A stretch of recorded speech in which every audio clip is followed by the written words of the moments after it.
Hello, hello, hello, and welcome to the Rag Company Podcast.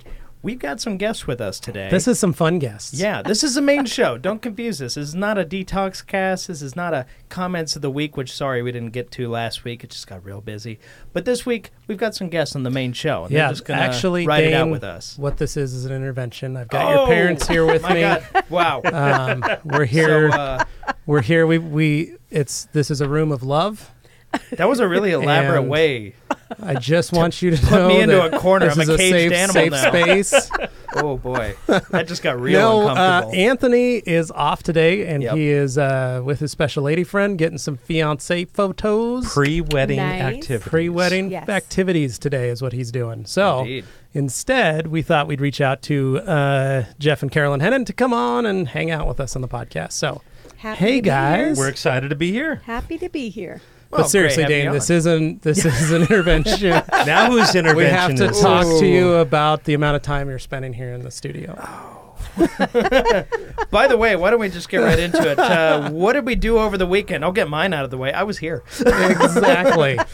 So, we saw you as we drove by about 7 o'clock last night on a Sunday night. In fairness, where were you guys coming from? So we'd been to a wedding. A good friend of ours got married in Montana. Oh. So we were driving back into town, happened to drive home past the business, and there was your car, Dane.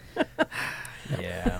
7 o'clock on a Sunday. There's a Good Wash Wednesday coming out. And, I mean, some people have hobbies. My hobby is video editing, so I'm going to do it anyway. So. And you do it well. Yeah. I mean, I could be wrenching on my cars in the garage, or I could be doing this. But either way, something's happening. So. But you're doing fantastic. We appreciate you. You can hear it in their voice. Oh, it's so good. We just want you to have balance, Dane. Balance. Okay. But you guys did go to a wedding. Yeah, we did. We did. Had a great trip up to just outside Ennis, Bozeman, Montana. Ennis, Montana. Yeah. Beautiful country. Yeah, I love that Bozeman area and West Yellowstone and all that. So pretty. Yep. That's Snow's starting to fly over there. Yeah, really. So, and the colors were beautiful. It was just a beautiful ride, and had a great time while we were there too. So. We stayed in a little bed and breakfast. They warned us the next day after we were out there at night loading stuff in that apparently the moose are loose. And it's mating season. It's mating season. And for the first time that they ever remembered, they were right there in the yard. Oh, nice. It's an attraction. Then they let us know that the calf and the mom were at opposite sides, and just make sure that... You don't put yourself between the two. Yeah. We didn't know that when we were unloading the car in the dark. No. Yeah. I don't think a lot of people realize, for the people who are in more urban areas that don't run into as many animals and stuff, moose are huge. Put it this way. There's a 6-foot fence that separates the bed and breakfast from their next door neighbor. And so I said, well, will the bull just go crashing through the fence? Or they said, no, he just steps up and over. Yeah. They're huge. Oh, boy. They're really tall. Bigger than a horse by a long shot. Oh, yeah. In fact, they had to move their horses off the property because horses are very scared. They're terrified of moose. I guess because they're so big. So Rightfully horse so. and llama, they have to move them out of the area while this season is going on. Wow. Jeez. So. But we had a great time. Bottom Nice. line, actually, the gal that got married, she and her husband, who passed away several years ago, were kind of our mentors in business. Yeah, oh, cool. We All love through them these dearly. years, They've been fantastic, good friends.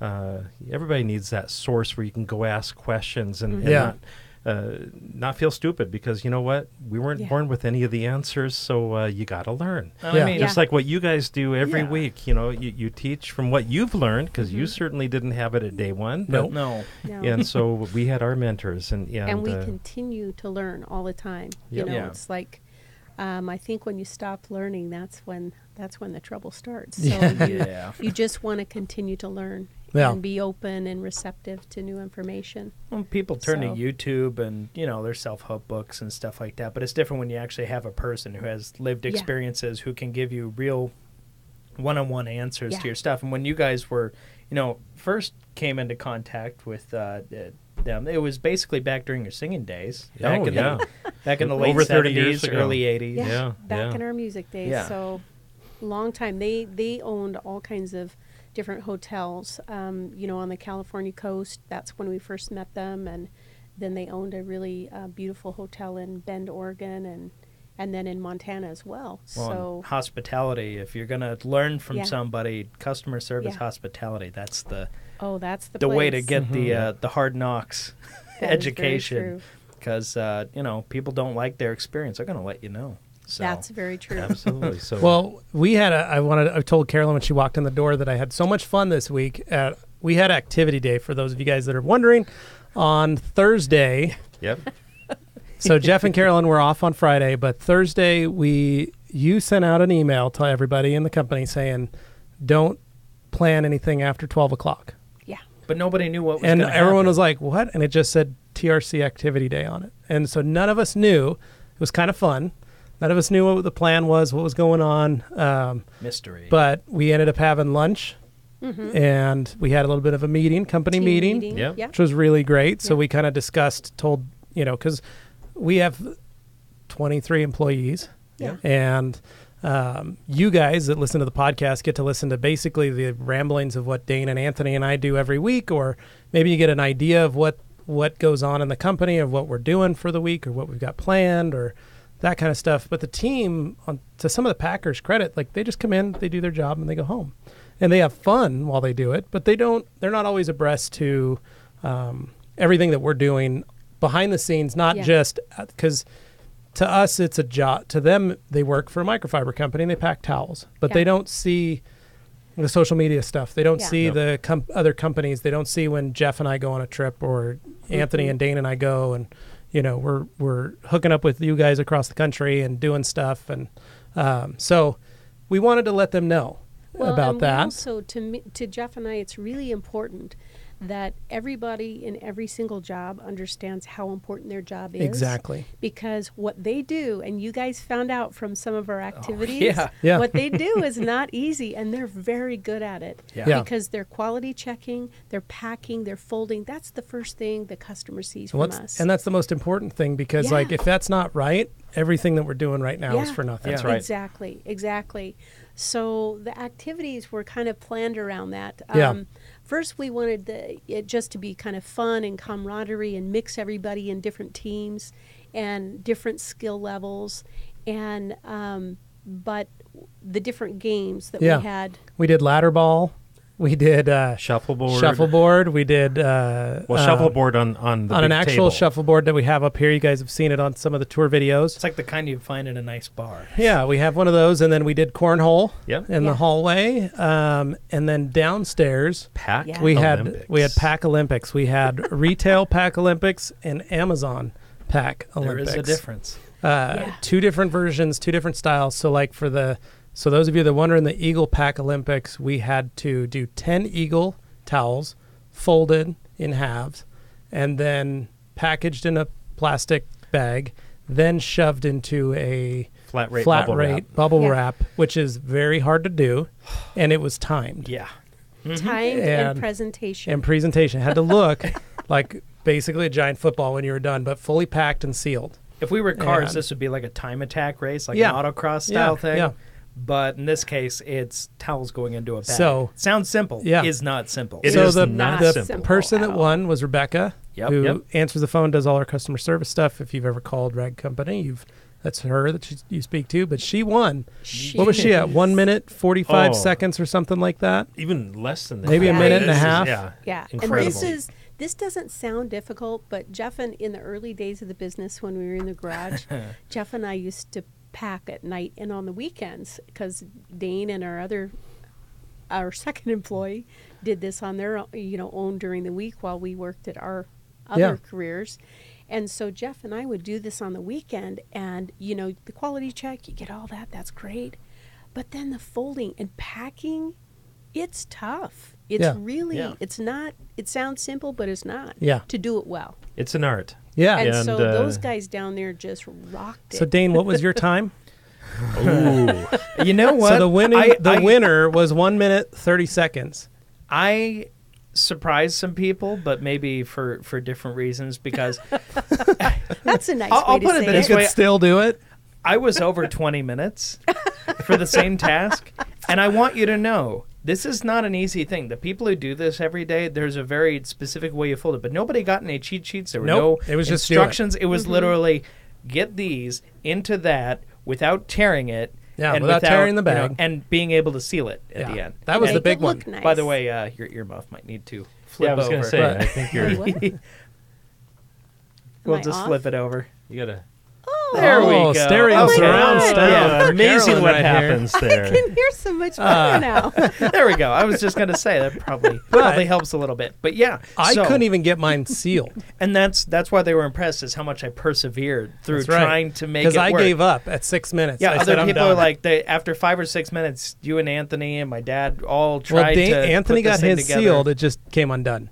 It exploded. He didn't seal it very well. I got saved by the phone. Yeah, you got a phone call, you had to leave. In my case, I was still doing it 15, 20 minutes later, and I was like, I'm almost there, but you had to like finesse it. My problem was I packed it in a way that I was trying to think ahead. I was like, okay, the bag is only this long. I have to fold a little extra off the end, and then I just reverse with the little tip that's folded back to make it fit inside the bag. The problem was that little change there, even with the reverse going up vertically, caused it to be taller than the bag allowed. So I ran into the issue, whereas other people, they simply wait until the very end and then they curl the end and make it fit, which I could have done. I just didn't even consider that. Okay.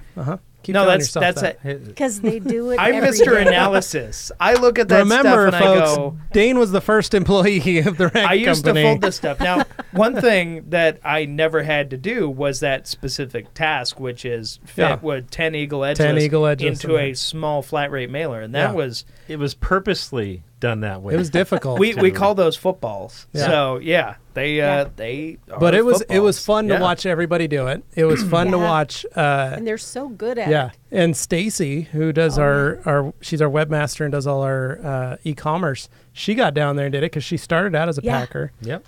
Same thing, but she did it. She was job. able to get it done in under 4 minutes, I think. Did she 4 or 5 really? minutes. Very She good. kicked butt. Yeah. But it was great to watch. Will, who heads our shipping department, he took that as a personal goal and challenge, and Very he had put the competitive. first number up, the best number, which was 2 minutes something, and then Rebecca beat it, and then he had to beat that again. Go back. He wouldn't allow that to stand. However, we told him it doesn't matter if you go again. Like, you don't get to do a do-over. Your chance. first number stands. For your own sanity, you're allowed to go back and try. Yeah, but it's not going to count. Yeah. And then we did an Amazon pack, and Yeah. Amazon was 10 creatures folded in thirds. Yep. So you fold it once and then over, and they had to be stacked. The folds all had to be in the same direction. Yep.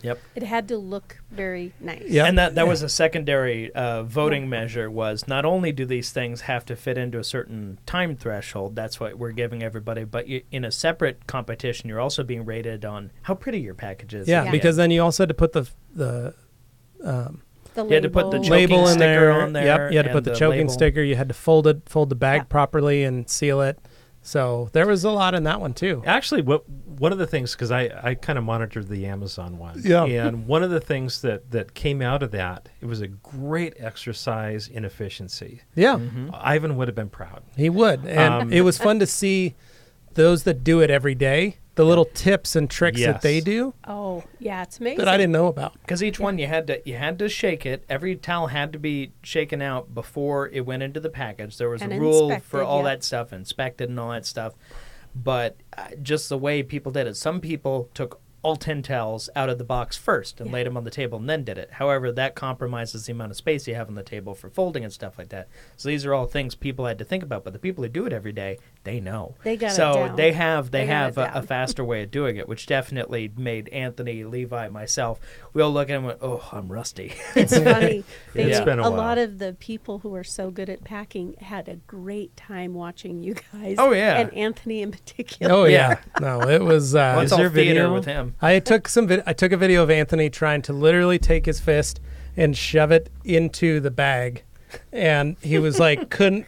He was standing and just like he was about ready to just stick his foot in the bag Yeah. to shove That those was towels funny. in. That bag He could would be not. toast. Yeah, he was having a hard time. Yeah. It was fun. But the highlight, going through all those exercises, the highlight had to be the shuffleboard tournament there at the end. Yeah, Oh, yeah. that was great. We We did brackets because we split up into teams of 2, and then we had a bracket set up for each team to play, and then the finale game, and we did that for almost every game. Yeah. Yeah. The only game Yeah. I didn't get to play, I was on the team with Stacy, and the only game we didn't play was ladder ball. Oh, okay. Okay. Yeah, we didn't make that it one's down to probably that the one, hardest of the bunch. Yeah, we just didn't get down there by the time. But just it was a good time though, and one thing that really became clear. We probably have an extremely competitive team. We do. Which was great to see. You want that. I mean, you want that healthy kind of competition. Yeah. You know, for us, people check the egos at the door. They're there to do a good professional job, but we have fun. We have a good time over here. There was some really competitive people it that was totally hilarious. surprised me. It was hilarious. All the trash talking. People that are very quiet. Yes. And calm and just kind of laid back, and they're in the middle of that board doing some trash talk. Yep. It was was fun though, because it's all with love. It's all very well, and it was just fun. it was fun, and then we had prizes afterwards. So everyone walked away with some gift cards for some different restaurants and things, which was fun. But so it was a blast. So thank you guys for doing that. You were very welcome. Our pleasure. We're going to do it again. It was kind of an experiment, and if it went well, then we plan to do it a couple times in the year. Yeah. No, I came home and told my kids. They're like, "What'd you do?" And Jeff even said, "What are you going to tell your kids?" I said, "I'm going to tell them we had activity day." And I explained what we did, and I said we had a shuffleboard competition, and Hadley goes, "That's my favorite game. I play that all the time when I go to the rag company." I said, "Oh, you do you?" I've never seen it. And then I said we played cornhole. She's like, "I love that game. I know how to do that too," because we have a little cornhole thing in our backyard. And then I said we did ladder ball, and she's like, I love that game, because she played it at a neighbor's house the other day. Oh my gosh. She was just like, I love all those games. And then I said, and then we had a packing competition to pack towels for shipping. And she was like, okay, I don't really know what that is. And then I said, then we had an Amazon packing competition, and the goal was to fold the towels the nicest and the prettiest. And she goes, "Did you make your towel look like a flower?" And I said, "No, but I probably would have won if I did." Yeah. We have a customer that knows how to fold towels into flowers. So she wanted to know if I had done folded my towels to look, because I said folding towels.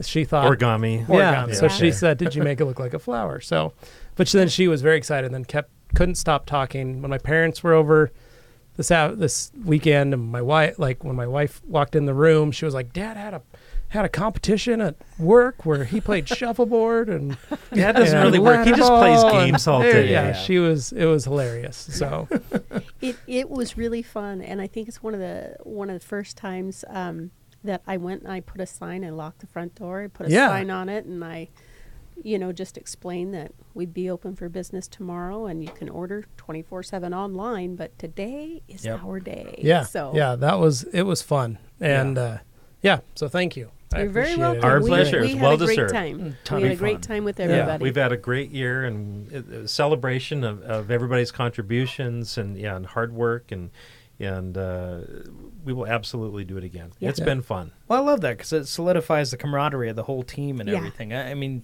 you see us most days, Levi, Anthony, myself, and maybe you in the odd video here and there, but the company is a lot more than just us. Well, and we were talking about how we joked in our last podcast that it's like us going down to SEMA is like a big family trip. Yeah. Because we ride in a car together. Yep. We live together for over a week. All we need is Chevy Chase in there somewhere. Yeah, exactly. We were joking that we get in the car in the morning and we're all yelling, honking the horn, wondering where Dane is, because he's not out yet. And Dane said, you were like, I'm charging the batteries and getting all the cameras and stuff. And I was yelling Everybody in the background, else just like, assumes I go at Dane, the same get pace in the car. Yeah. So I'm bringing all the equipment, you jerk. Yeah. But it is. It's like that. Like, we joke about how we are like a family, and you guys run this place like a family. Yeah. And that was the most fun with the event. It's that same family atmosphere. Yeah. And like you said, you want everybody to enjoy each other's company. Yeah. We split up into teams, and it wasn't, hey, if you're best friends with this person, be on the team together. Like, try and play with someone that you haven't really conversated with. Mix and match. And so, Dane and Anthony weren't on a team. No. It was Anthony and Maki and you and Sarah. We wouldn't have succeeded in anything. Me and Stace and Nate hooked up with, him and CJ were on a team. Yep. They were kicking butt. Yeah, Lisa and Taylor were on a team. I mean, it was fun. We had a good group of people. So very I think good Jose mixture. and Tim and But it was fun. We had a good time, and I just like I said, it goes back to that family atmosphere and the way we run things here. And that's I think that's the way you guys do it. You know, because Jeff and I both coming from that big kind of corporate mentality and understanding when companies are so big like that, you have to have rules and guidelines and everything like that. There's just so many layers of separation between the folks at the top and then the folks who are doing the day-to-day grind. And that is kind of the beauty and the thing for us that is so enjoyable about a small business, because we can set the tone, we can set the rules, and you get to choose. The people, of course, sometimes you go through and don't make all the wisest decisions, but hopefully we learn from them and move on. But we get to choose people that want to be here and want to work with us, and that having an attitude and that outlook on life and what they're doing makes such a difference. Because there's a lot of great skills and people with great skills out there, but you have to have that desire and that internal drive to want to be part of something bigger, that's developing, and willing to kind of starting from the garage, and kind of getting your traction. And we've been really fortunate. Yeah, extremely fortunate, because we tend to hire people that, you don't necessarily want everybody to be the same. You're not looking for cookie cutter, but you want people that can create a culture that delivers the kinds of attributes that we want, that Carolyn and I have kind of established as a foundation. Most of the people that work for the rag company, there wasn't necessarily a position at the time that we hired them. It wasn't like we put out a flyer or anything. It just it works out, and everybody has some kind of complementary, personality, quirk, feature, whatever. They all fit together in this really kind of cool puzzle.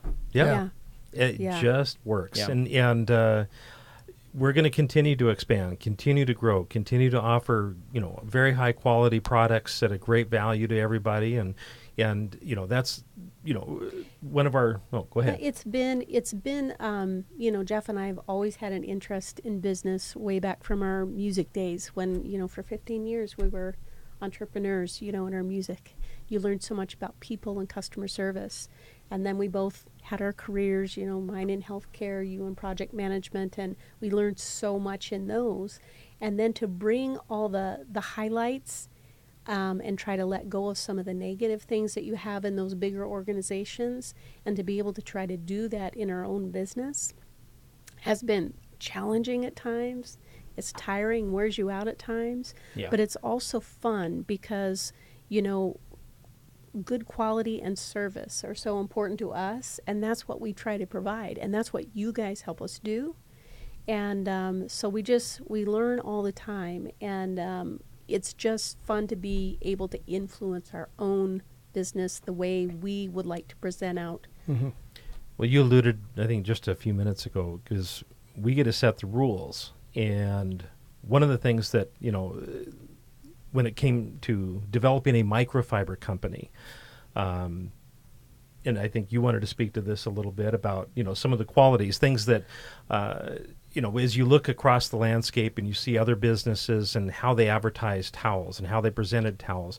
And we're more than happy. We tend to be very transparent, very open with how the business works, how, and we can maybe even take the conversation this time, into a transparency. I even say maybe lessons in transparency as of things as of late. But when we looked across the landscape and the business was already established and stuff. I guess we should kind of before you get to let's just cover. So the rag company has existed since 1999. Yep. Yeah. And as far as people knowing about us, as far as the name, the rag company, a lot of that has come more recently. So that's been basically from about since 2011, 2012 on. Yeah.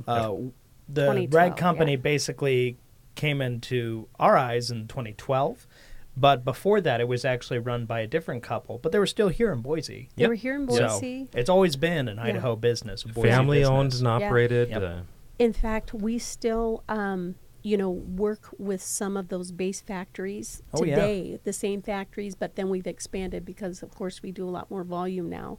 But we still have those relationships that she developed in the beginning, And I think that's where the trust factor comes. Yeah. You know, it's a constant communication to make sure quality, you know, standards are met. Yeah, we have customers today who go clear back to at the beginning with her. Absolutely. And by the way, the her we're referring to is Bev. Yep. Bev, she is our founder. She was the founder just magnificent. Of the company. Customer service was always a key core tenet of what she did, and we carried that on. And I think that was a big part of, you know, her ability to pass on the business. She wasn't going to give it to just anybody. That's right. And it really made the difference when she saw how, you know, passionate we were about, you know, caring about that kind of thing. That was important when we worked the transaction. And you mentioned about the factories, and we really look at the factories as factory partners. I know there's a lot of questions about, well, how does that really work with the microfiber world?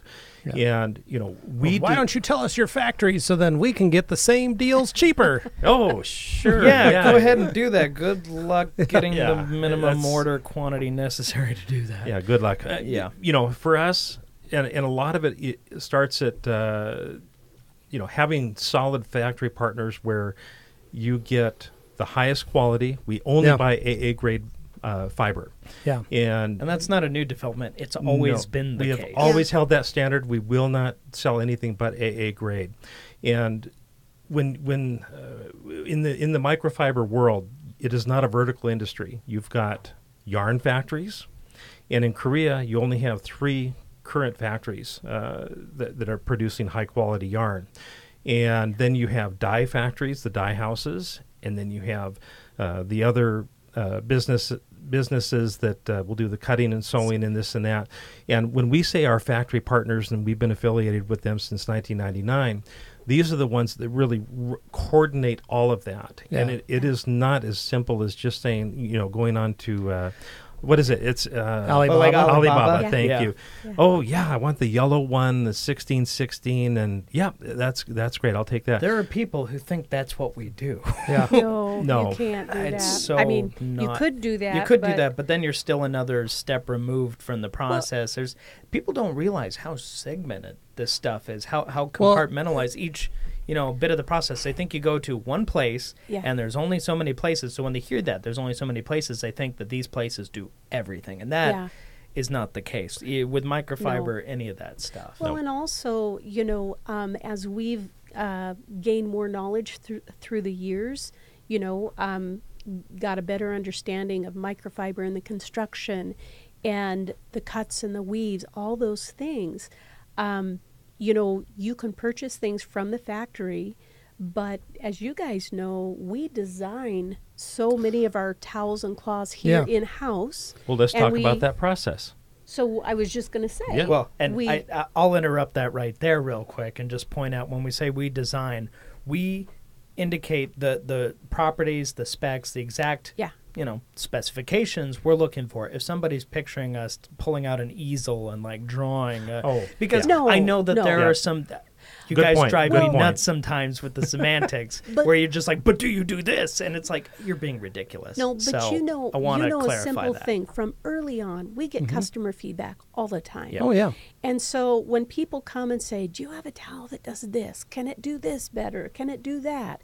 And so when we hear a certain thing enough, it's like, okay, how can we come up with, you know, it be really soft and really absorbent? I mean, that's how the Pluffle was born. Yeah. You know, it's a hybrid towel, but we had feedback from detailers and customers around the world. We always want to improve things, and we always want to try to solve a problem. What kind of job are you trying to do?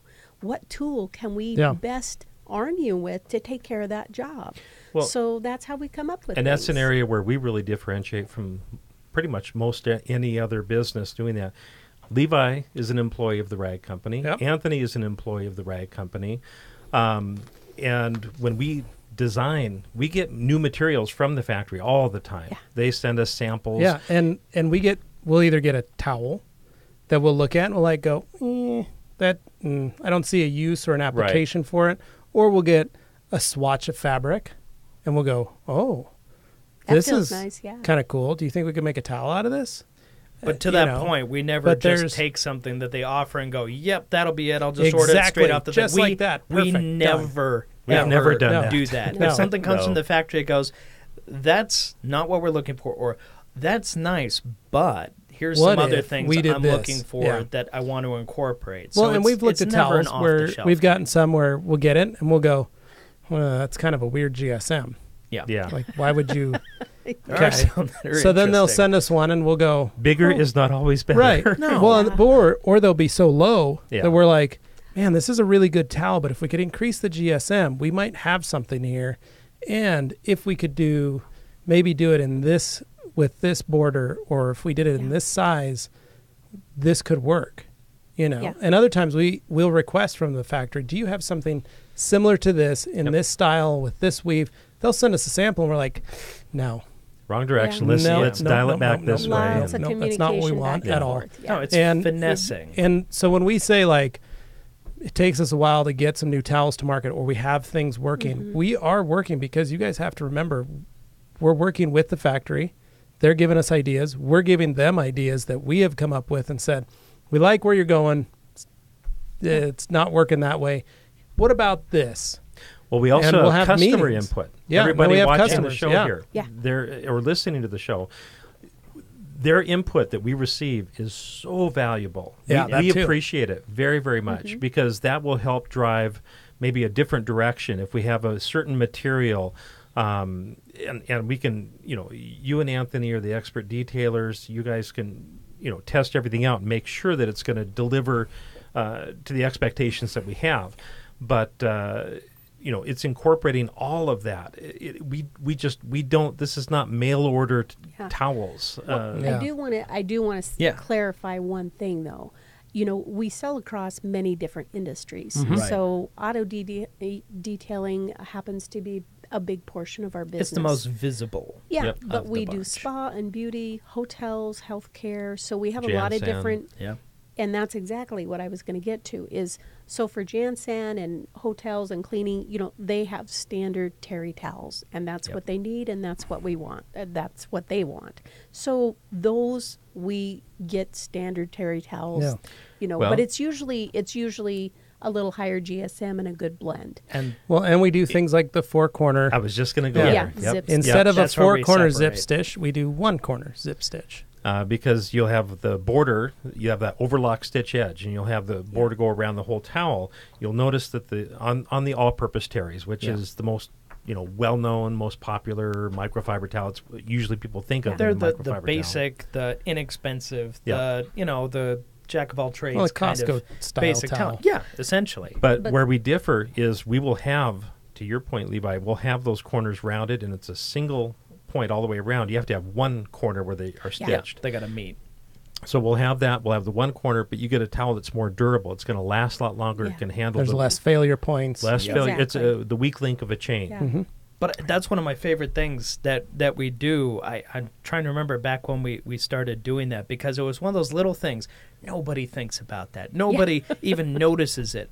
But it's one of those things that I love to point out, because I'm like, we're not idiots. We're really trying to innovate and do something that's going to make it just that much better if we can, if there's a spot for that. Well, when you're thinking about quality, and that's probably, the discovery. That's how you distinguish. When you have 4 separate corners, you got all these little things, and it's like, wait, you pull that, and then the whole darn thing comes apart. For the stress that, in a Jansan environment, the stress that those things are put under, they're going to get snot beat out of them. So, by doing that, you're just helping. You're saving them a few bucks by not having to replace the towel as soon. Well, yeah, and that's the biggest thing when people ask, like, what's the difference between take the Costco towel, 320 80, 80-20 blend, 320 GSM, 16-16. What's the difference between our all-purpose terry in that same size versus the Costco? And I always tell people, better yarn, it's AA grade, only AA grade, and Costco towel has a 4-corner zip stitch. Ours has a 1-corner zip stitch, which means that towel is going to last in the wash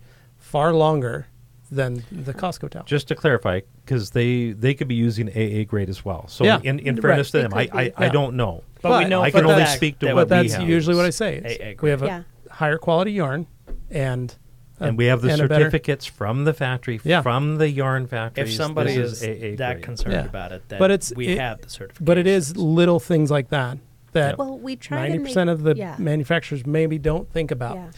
Yeah. And if they do, kudos to them because they're actually actively innovating, and we know a bunch of them that are. And that means a better towel for the consumer. We have some very, very good competitors to that point. We have great relationships with them. No, we do not. What was there was in the forums, somebody was saying that, do we... Well, like, say, for example, collude? Ian from Autofiber, great guy. Yeah. Well, the fact that we say nice things about him and the fact that we're competitors, that must mean it's collusion, that kind of thing. They're just nice people. We find that the whole honey versus vinegar argument is basically all you need. Basically, treat people well and they'll treat you well back. If you happen to have a product that they don't have and a customer comes to them, we've found that sometimes our competitors will recommend their customers come to us. Yeah. And we've done it vice versa when we were, say, like out of stock of something, but we knew that they had something to offer. That's what good business people do. Yep. Yeah. That's what good people do. Yeah. Unfortunately, you see more and more, and they get into this cutthroats, backstabbing. It's like, you know what? That's not the way we do business. No. And you guys know, for Carolyn and I, we always preach, take the high road. We will not get into a battle of words or this and that. And some of the semantics, like you were talking about, sometimes people take it to a different level. But when it comes down to it, we want to be good corporate citizens. We want to be a positive influence in...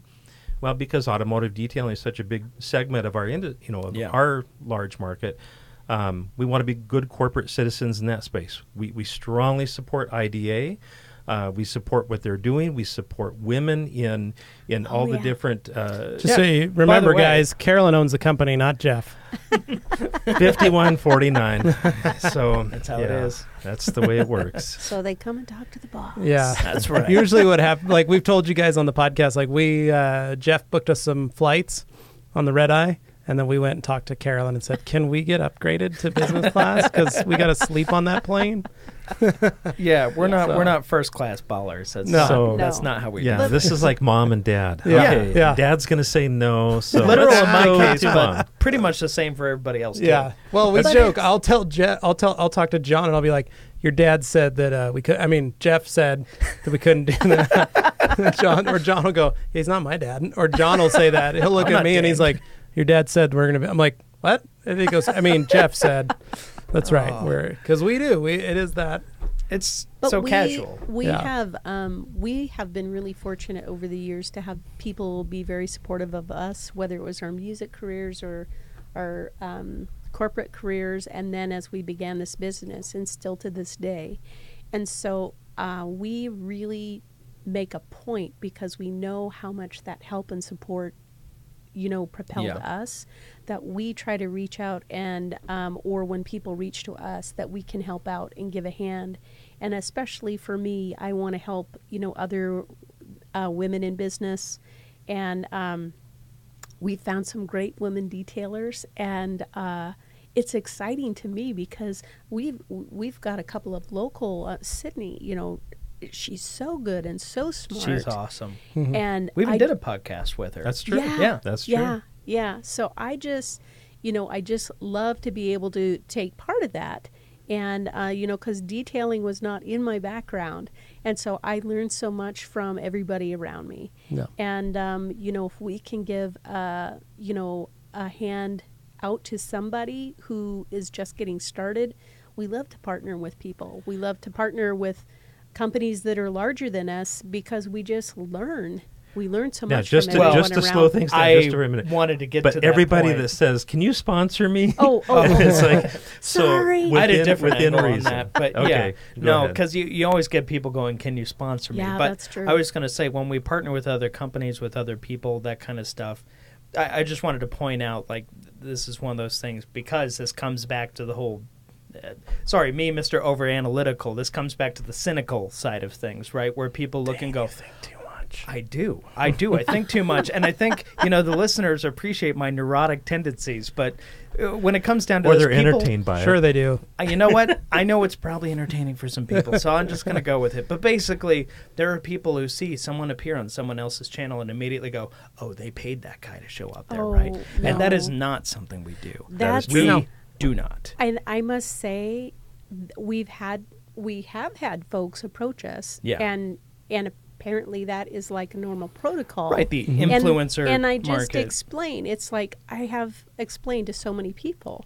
We want you to use our products because you like them and they actually work for you. Yeah. We don't pay people because I don't want to pay for someone's response. And I'm not going to fault somebody who's, hustle, their job is to go out and do that. That's fine.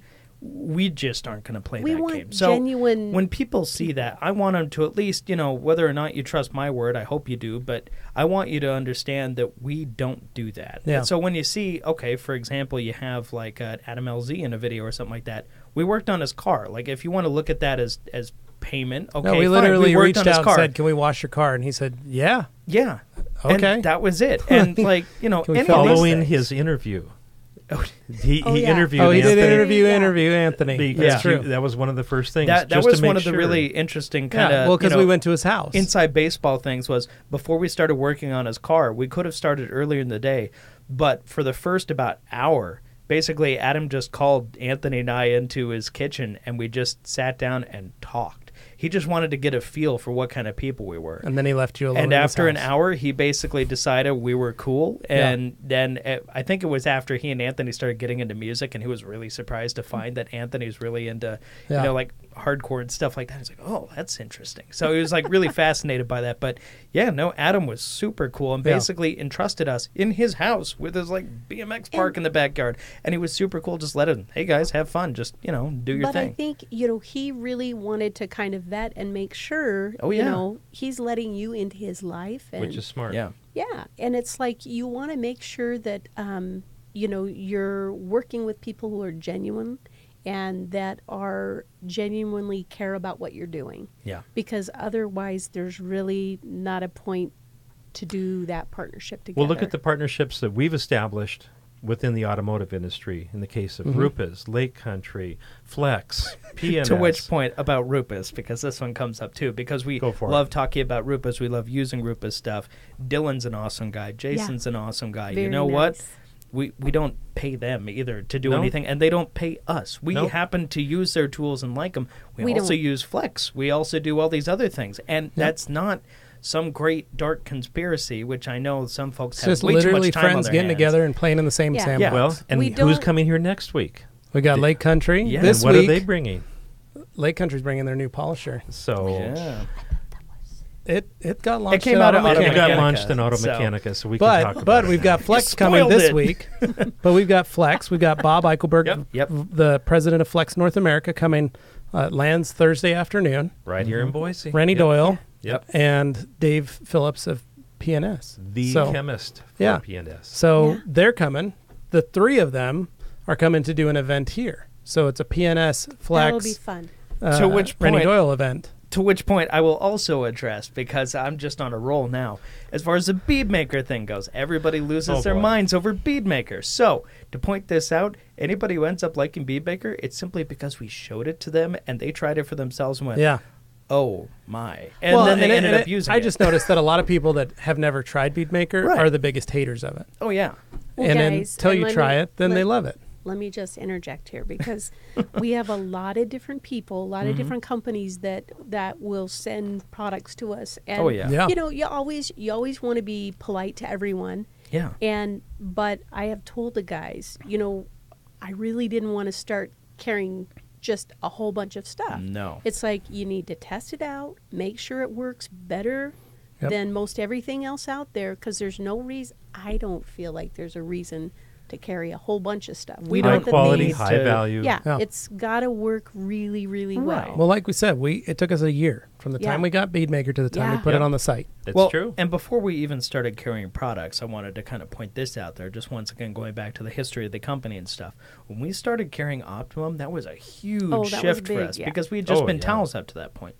So the whole reason we even started carrying Optimum was the Optimum kind of came into our, our view, because one of our employees liked using Optimum no rinse. She loved using it, and that was just what she did rather than soap. And some of us weren't even familiar with the concept because we weren't detailers, and we saw it and we're like, now how does this rinseless thing working? Show me. And so she went through the process and showed, and she goes, we should really see if we can carry this stuff maybe. So we're like, well, we do towels. We're not really a chemical company. Now we're known for Optimum. And it's hilarious because as soon as we realized we liked it and we started carrying it, I was dying to make videos. I just wanted to make detailing videos. That's all I wanted to do. That's when they called me. And now I can. But basically, it came about where, it just serendipitous, it all worked out. But I mean, we were making videos about using it because finally we had a chance to use our towels in videos, but we had a product to use them with, and that really made a difference. And we didn't pick it arbitrarily. There was a reason we picked it, is because it worked. There's a reason and she had been vetting it in the years she had been using it. So there's a reason people thought we were Optimum. They were calling us like, we still get that to this day. We get people calling saying, got a problem with your Big Red Sponge. We're like, we don't, what? They think that Optimum owns the Red Company or the Red Company owns Optimum. It's like, no, we're two totally different companies. They're in Memphis and we're in... But because of Optimum, it's helped us, go hand in hand with other companies across the world, because we're able to partner so well with these other companies because of Optimum and the Rag Company and the synergy that the two companies provide. Well, and I just love learning. It's like it's a whole new world when we connect, with these different, even whether we carry their products or not. Yeah. It just kind of, for me especially, it kind of expands my world and knowledge. And I love that. People send us products all the time, and we don't bring them up or anything like that until we've kind of bring them up. We bring them up if we're going to carry them. Well, matter of fact, there was something a few weeks ago where somebody said, well, you need to tell us what products you tested that didn't work out so well. No, we don't. No. And actually, we won't do that. No. But in some cases... That's not cool. Well, in some cases, we're doing testing of products that have not yet been released. That's also true. These are prototype kinds of products from major companies, and they trust we've established ourselves as trustworthy in the industry, and so they will send us stuff to vet, and kind of like say we did the Wash Wednesday with Dylan, and on his truck he mentioned having multiple coatings and different things around the truck. I still get comments on that video. What's on that hood? What's on that hood? What is he using? And it's funny because it's impressive when you watch it, but at the same time, there's other products that have those properties that are available. I washed my car this weekend. Yeah. And I was able to recreate everything that was happening on Dylan's hood. With products that well, with products that we carry. Yeah, but it's so funny because people just see it and go nuts. Dylan still won't tell us what he had on there because he's basically looking out. He's testing stuff for the industry too, and that's fine. So, I mean, granted, we'll talk, but that's not one of those things. Like, if you have honest and trustworthy people, they're not even going to their closest friends, they're not going to, give and it we're up. not doing it to can we get a better allotment of the new Rupas, blah blah blah. We have friendships, we have partnerships, strategic partnerships with them. We don't sell Flex, and never say never, but no, we do not sell Rupas, we do not sell Lake Country Polisher. We sell Lake Country pads. We do sell Lake Country. We've co-branded with them. But and same with Flex. We don't have that, but we have a lot of friends that do sell Flex. But we've developed a platform, a marketing platform, basically through word of mouth. The only reason we're even able to have an audience to talk to or anything like that is from the years of the grinding of just putting out, posts, answering people's questions, putting out videos and stuff like that.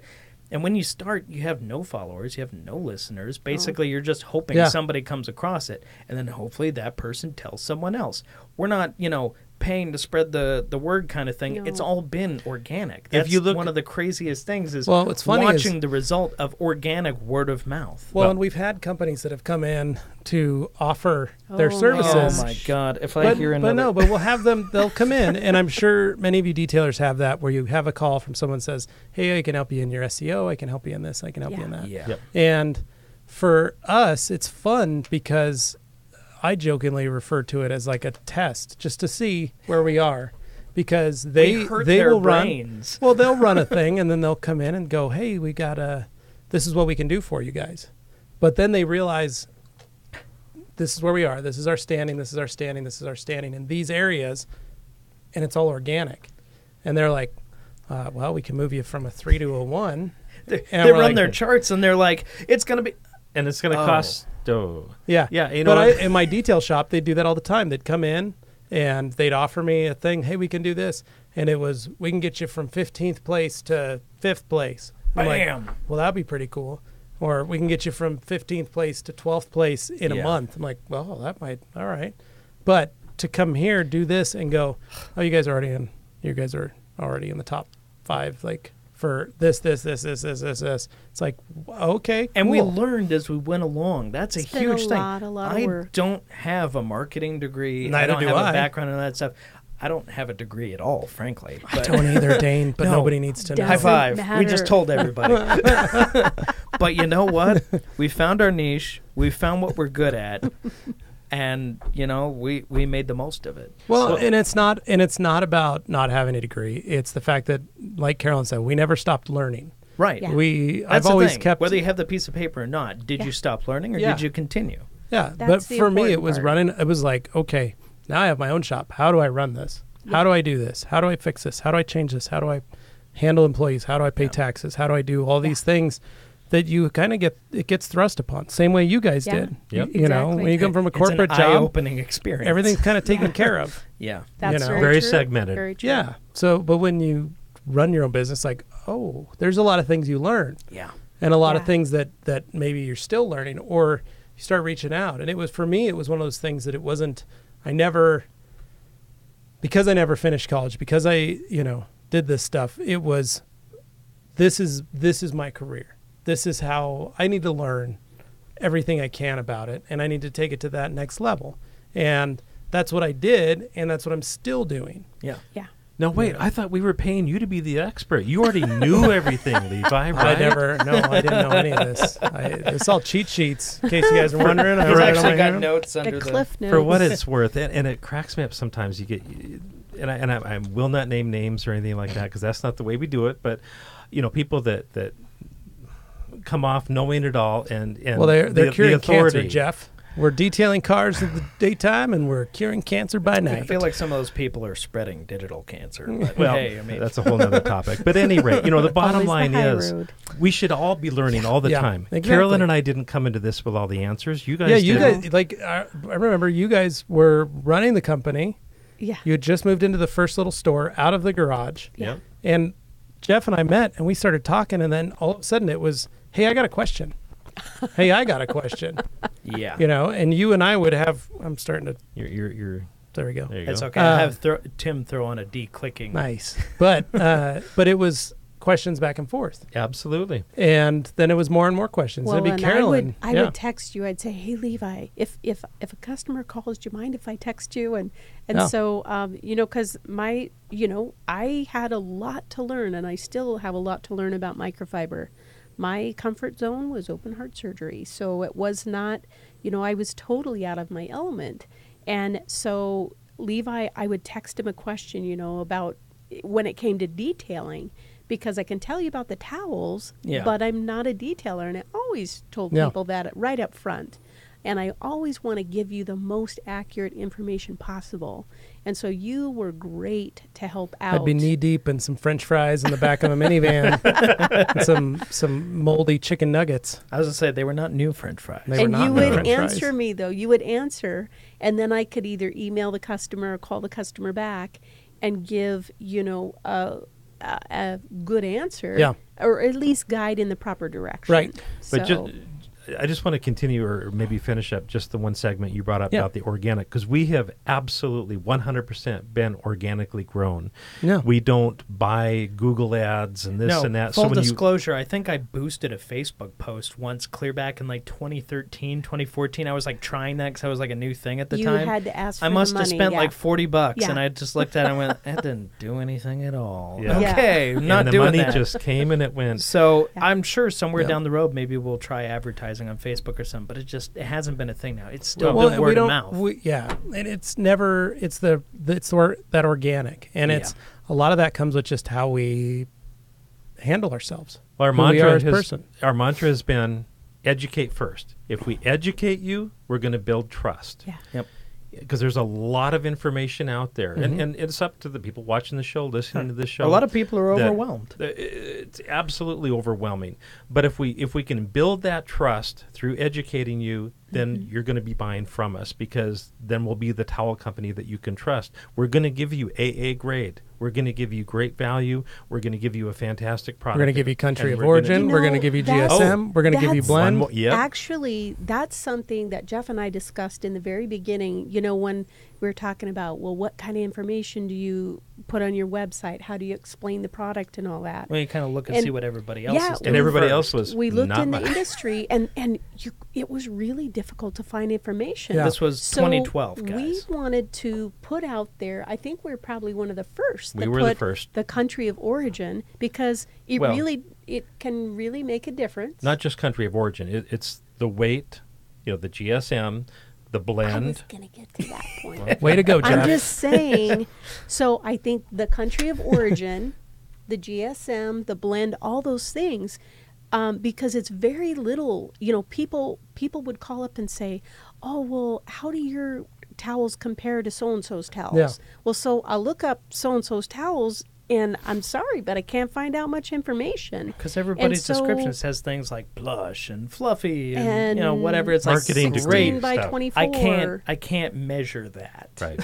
Yeah. So we wanted to put as much information accurate out there as possible, because then you can compare apples to apples. Because someone can say, "Oh, I've got this 16 by 16. It's 365 GSM." But if they don't tell you the country of origin, whether it's Chinese or South Korean, there's a big difference there in just for a lot of parameters.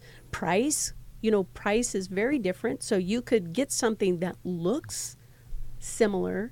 The Eagle is the most copied towel in automotive detailing. It's like everybody's got a blue and an orange and a gray. After about 2012, 2013, people started suddenly noticing the Eagle, and next thing you know, there's like everybody's got an variant Eagle that's knockoff. Like Chinese. It looks exactly like it, but it's actually made a lot cheaper and is like 80%. But the difference polyester. too that people don't know as they're learning about microfiber.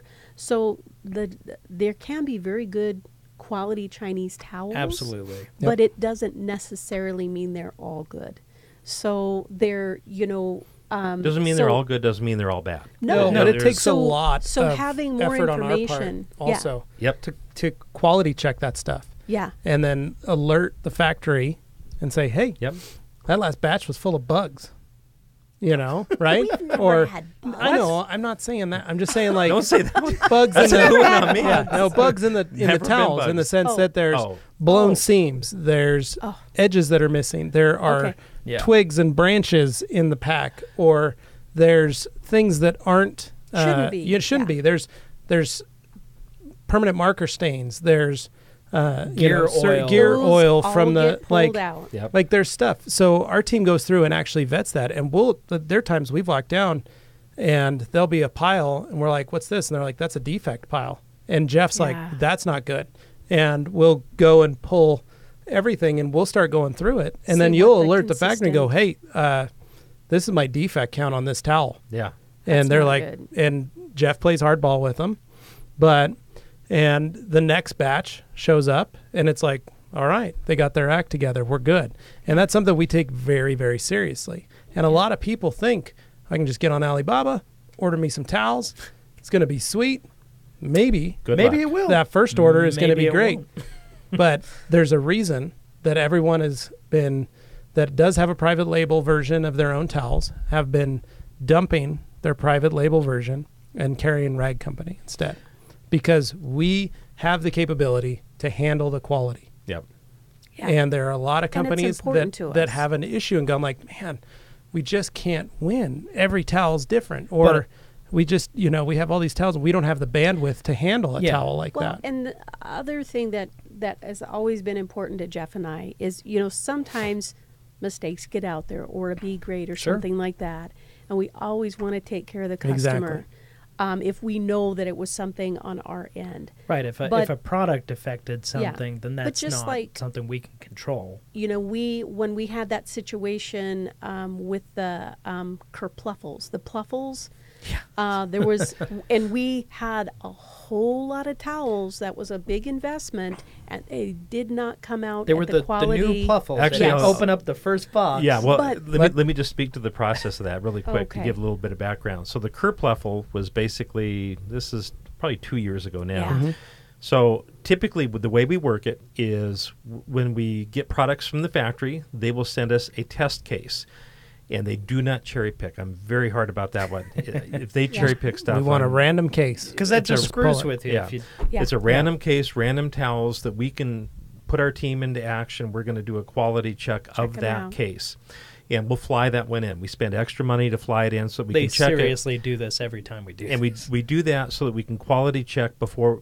I would rather check a box of 100 before I put, 100, 200,000 towels or whatever on a ship. Yeah. Because it's when it's here, it's too late. You can't ship them back necessarily. No.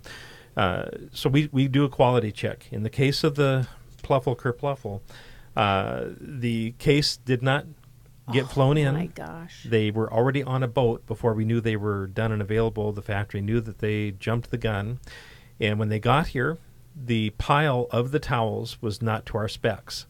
And not even close. Not even close. It was a little short. The towels were still great towels. Edges were phenomenal. We had the new suede edge. It's like one side was the correct length, and then the other side had a haircut, like it was just shaved. Yeah. Totally not what our standard was. So but still, to that point, they were good quality towels. Yeah. It was just wrong. It was not what we were intending to offer our customers, and what we had promised would be the case. We're not going to sell them as pluffles. They were don't meet our specs. So I took them to Levi. Yep. I said, what do you think? Test them out. And they still tested fine.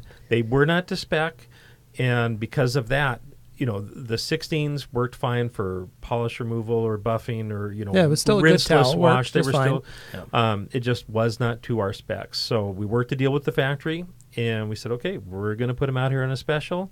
And but we also, I think this part was really important because at first we were kind of devastated because we had a lot invested. We were sitting on a pile of bad towels. We were like, how do we sell them? Like, what are we going to do? And then it takes so long to get the new ones remade again. It was another 3 months. Yep. But we made the decision. It's like, okay, we're going to put these out. We're going to make lemonade out of lemons. And I think Dane came up with the kerpluffle name. Yeah, I called it the kerpluffle. I just thought it was funny. But we said, we're going to tell our customers exactly what's wrong, that it's not the same. Because we don't ever want anyone to think that we're trying to pull wool over their eyes. They did. The factory pluffed up, But we wanted to really let our customers know so that they know, we're honest. Here's a mistake. We're putting it out there. It's a really good towel, but it's not a pluffle. And if you're interested, go ahead. And then, a good price, too. Yeah. And then it's like people wanted more of them. Yeah. We still get requests. Yeah, we still get requests of, you guys got any kerpluffles there? Or are you bringing that back? And we're like, no, that was a mistake. Yeah, that was a mistake. We've also, on that, we also let people know, like, we're giving this to you at a crazy discount. Yeah. And, almost our cost. And no refunds, no exchanges, no returns. Like, treated like B grades. We want to get rid of them. We don't want them back. Yeah. And we want you to be fully aware of what you're getting. And what you're capable of, what's going to happen. We put close-up pictures. We gave accurate weights. We wanted to put it in red. The last thing we want to do to anybody is give them an unpleasant surprise. Yeah. That's never our goal. But it turned out everybody loved it. Everybody bought it, and we still get requests they still ask. For that factory B grade defect. So be honest. Be transparent. There are a lot of lessons, involved with that. And we try to be, and actually, I'll kind of maybe open the door, and this involves the two of you. Yeah, more. go for it. Well, with the questions of the week. Let's see. This is Monday. The podcast will probably get released tonight, tomorrow, somewhere around there. I would open it up to say, if you guys have questions, things now, obviously, we're not going to share financials. We're not going to share a number of other things tied to the business. But when it comes to product information, we're an open book. We will, if you want to know how GSM is really calculated, I mean, I'd be happy to talk about that. The mathematician. Well, there is some science. I will point out, because I've seen this theory floated around, the GSM is not GSM, which drives me crazy. What do you mean? But basically something to the effect of, well, a company will say this towel is this GSM, but in reality there was loss during the production process, and the reality is that some towels will be 14.75 inches by 14.85 inches rather than 16 by 16, thus negating the GSM, and then it's all a big lie. So it's like, you calculate it with real numbers and real. So and I know you're going to calculate, but I'm just saying you actually use real measurements. Yep. We'll bring him on with a scale, and he can set one on there and measure it, do the whole 9 yards. That you can get, towels that will have similar GSM and not exactly the same. So we always try to be on the... Well, and that goes back to our quality thing. We're constantly checking towels as they come in, because it can change. We handle so many towels. You know when something's different. So many towels that our packers downstairs they'll open a new box of something, they'll grab it, and within the first towel, they'll stop, they'll grab John will grab Jeff, or he'll grab me, or we'll go downstairs. Something's up. We're measuring, we're waiting, we're putting them on the scale, we're checking, because that's an issue. And if it shows up, we talk to the factory and go, hey, this is wrong. And they're like, what? Oh, okay. We're like, no, it's got to be fixed. So we get it fixed. Yep. So I'm going to go into GSM really quick. Yeah. So I have a tool that I built, and you basically plug in. It's an algorithm, like and an you Excel basically spreadsheet or something. It's built in Excel. Yep. Okay. And you basically plug in the exact width and the exact length, and it's yes, there's supposed to be a 16 by 16. There are some that are 16 and a half, even 17. There might be some that are 15 and a half, 15 and a half. When we order the towels, our specs are 16/16. But when we're determining the GSM, it's the actual length times width, and that'll determine your weight for that particular towel in inches. Now, the measurement is grams per square meter. Well, guess what?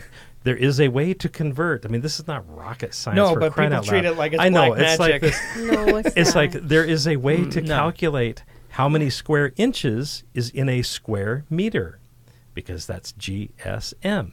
So then you convert the square inches of that actual towel and the weight, and you convert it against the actual into a square meter. Into a square meter. I mean, it's like I said, this is not rocket science. You make sure your samples are random, so you try a few different ones, and you go, okay, we can comfortably ascertain that this is what it says it is. And usually, I mean, not everybody knows this. We kind of treat it like we're Porsche. You know how Porsche likes to underrate their specs. Yeah. Eagle's a good example. Their top speed, their acceleration, their horsepower, stuff like that. It's the like car you only see a does number. 150. Sorry. It's like, well, actually, yeah. But so when it comes insurance to the purposes. microfiber, the old muscle car joke, but.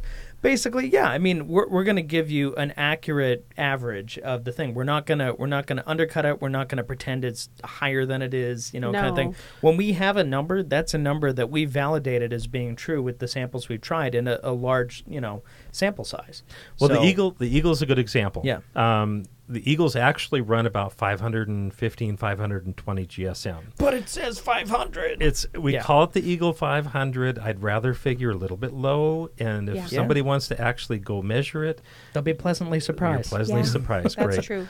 And we do check. I don't grab the first towel. I don't grab the last towel. I usually go to the middle of the box and I'll yank one just randomly, and we do that on a continual basis. And I'll run it through the different specs and make sure that everything is up to par.